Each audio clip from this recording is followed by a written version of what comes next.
আলহামদুলিল্লাহ। তো কি করতেছেন আপনি? ধন্যবাদ উড়াইতেছি। ধন্য উঠাইতেছেন? এটা কি আপনারই ক্ষেত? হ্যাঁ জি।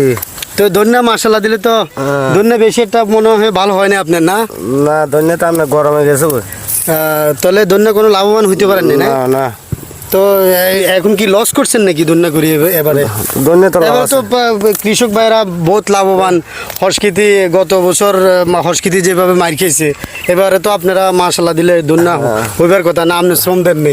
ধান করি তো সমস্যা, ধান তো আল্লাহর রহমতে ভালো ভালো হয়েছে। তো 700-800 টাকা করে ধান বেশি, তারপর কীভাবে বসায় আনবো? হসপিটাল কেজি হাঁস 50 টাকা, 60 টাকা, সাড়ে কেজি 40 টাকা, কীভাবে বসায় আনবো? তাহলে আপনার লস হয়েছে না? তো লস এত হইবে। যাক আলহামদুলিল্লাহ, আল্লাহ রাব্বুল আলামিন আবার আপনার এটা পূরণ করে দিবেন ইনশাল্লাহ। দোয়া, আল্লাহর উপরে ভরসা করুন ইনশাল্লাহ। সালাম আলাইকুম। তো আসলে দর্শক বুঝতে তো পারলেন এই যে উনি ধন্য করছে আমার বড় ভাই, ওনার ভালো ফার্স্ট ইন্ডিজ আসেনি এবারে।